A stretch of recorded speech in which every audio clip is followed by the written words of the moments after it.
Questions about the Dick Van Dyke Show. We'll start with David Davis. How was the experience of filming the 2004 Van Dyke Show reunion special? It was all home week. It was like we never left, and we just fell right into it again. And Maury was gone, of course, and we missed him terribly. And Richard Deacon was gone, so we missed him. But it was like, and then we went on, it was one of those things. Yeah. And it was very good and very, very nice to see that everybody was the same. It's hard to believe it's been 8 years since that show. I feel like I just watched 8 years? 8 years. Oh, my gosh. 8 years. A little over 8 years. Denise Jones. Was the cast on the Van Dyke Show as nice and fun to work with as they seemed? Worse. We loved each other. We loved each other like family. I know that's a cliche, but it's true. We stuck together. If we had to go any place, we were always together. We ate together. We palled out together.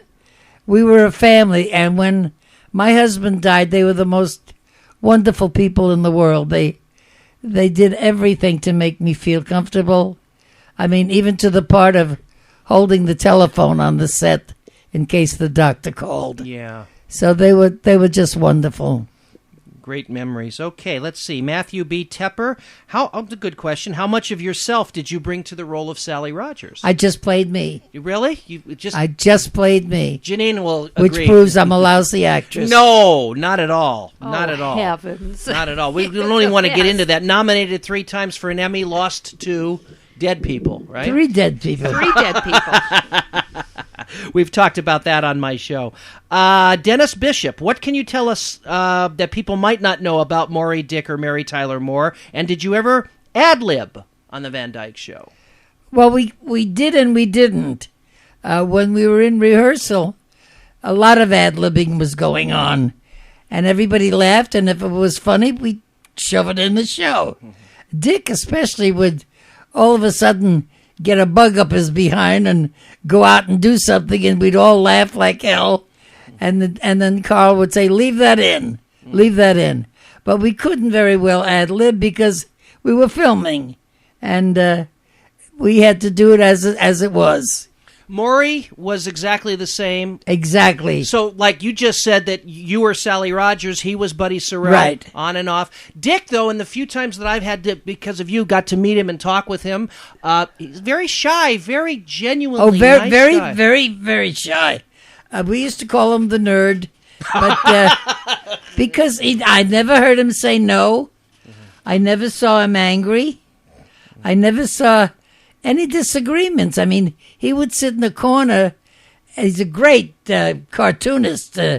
He draws beautifitly, and he would draw Messerschmitts. I don't know why, but there's something psychological there. And he would draw and draw and draw. In fact, all the gifts that we gave at the different Christmas things, they were all copies of what he did in a drawing. I've seen the coffee mug. Yeah, the coffee mug, with the caricatures, plates, yeah, the cards, the different things. All had all of us in caricature from Dick. Yeah, really nice, really nice. Ruby Slater wants to know if you have one fond memory of the Dick Van Dyke Show. Your favorite fond memory of working those 5 years. I think I had many, but I think there's 2 that I remember very well. I was doing a scene, and Sheldon Leonard, who I adored, was watching us, and I think he was directing at that point, because he directed the first 3 shows.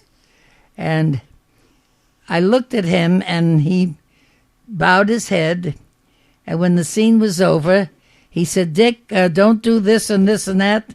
Maury, I want you to do this and this and that. And Mary, don't put your hand over the... And he didn't say anything to me. And I said, what about me? He says, get better. That's all he said. Get better? Get better. He had no notes for you. No other notes. Than So get the better. second time that thrilled me was also with Sheldon. I did a scene with Mary where she tells me she's pregnant. and we did this scene together. And he came over after rehearsal. He says, "That's the best scene I've ever seen you do," meaning me. Wow. And I said, "You're kidding." He didn't say anything to Mary. He said it to me. And I Read said, into that any way you want to, yeah. folks. And I said, "Well, thank you, Sheldon." And Geraldine Wall was an extra on the show. She came over and she said, "I'd give anything if he said that to me." Oh, yeah. So that was another one. Great moments. And another thing, nothing to do with the show, but I made an album, and I did an album right through with an audience. And Danny Thomas did the cover for me and came over to me and said, "I've never seen anybody do this." He says, "You're unbelievable." He says, "You just went through it like," I said, "That's the way you're supposed to do it." Yeah, it's a great album. That Song's for the Single Girl. Songs for the Single Girl. Yeah, and Janine's yes. played that on her show, and I played cuts from that on my show. It's a great Yeah. album. It came out right in the middle of the run of the Van Dyke Show, and it's Rose is basically a Sally Rogers for about 45 minutes, That's right? right. Straight through. Great album. You look for that on eBay. It's a wonderful album. You will love it. From Mickey Kefart Haney.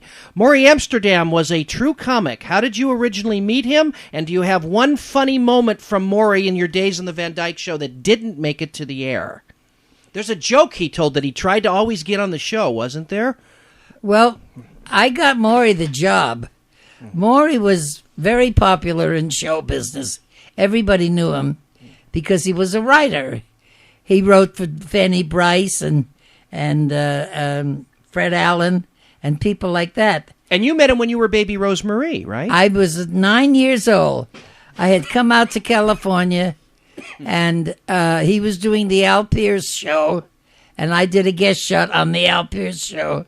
And for some reason or other, we just hit it off and became friends. And he said, "I want to see you when we get back to New York." I said, "Okay." And he had a little nightclub in New York where everybody hung out. So we became very friendly. And when Kay, his wife, had a baby girl, I was asked to be godmother. So we were very close. So every time I'd work someplace, and I'd work it twice or three times, I'd call him up and I'd say, "I need some new material." And he'd say, "Okay, what do you want to talk about?" And I said, "Well, I don't know. What about this?" And he'd say, "All right." And we'd do it over the phone. He was fantastic. He knew exactly. He says, "I know how to write for you because I know what you do and I know how you work. So don't worry about it." He gave me a joke one time, and I said, "You got to be crazy. That's a lousy joke." And he says, "I guarantee you a big laugh." I said, "Okay." Well, I was working 4 Girls 4 at that time, and I went back to Chicago, and Frankie Ortega, our conductor, said, "Did you see Maury?" And I said, "Yeah." He said, "Did he give you any new jokes?" I said, "Yeah." And I told him this joke. And he says, "Are you going to do that?" And I said, "Yeah, why?" He says, "I don't think it means anything." And I said, "Well, he said I was going to get a big laugh. I'll try it. What's the difference?" So while I was on stage, I said, "This joke was given to me by Maury Amsterdam. If you don't like it, blame Maury. Don't blame me." And I did the joke. Which was? Fat and Skinny went to bed. Fat rolled over. Skinny's dead. And the audience fell apart. And I looked at Frankie and I said, he was right. So It beats Jack Riley's cockroach joke, I'll tell you that. Yeah. Only people that listen to our shows. So know. when I got up to do the thing and meet Carl and everything for the Dick Van Dyke Show, I said, "Who have you got for the third writer?" And they said, "We haven't picked him." I said, "How about Maury Amsterdam?" Yeah. And Magic. they thought it was wonderful. I called up Maury and I said, "They're going to call you for a new show."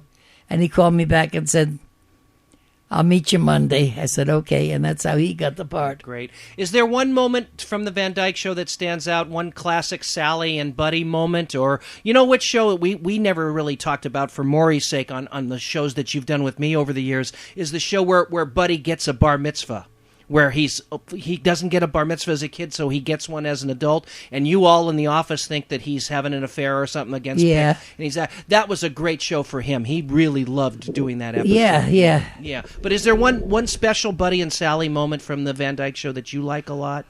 Well, I like my birthday party show because it gave me a chance for different things to do, to cry, to sing. That's your favorite episode, the Diefenfehler. Yeah. The Diefenfehler show. Yeah. But there's so many great, Janine, help me out here, a great Sally and Buddy moment. How about when they're in the Catskills?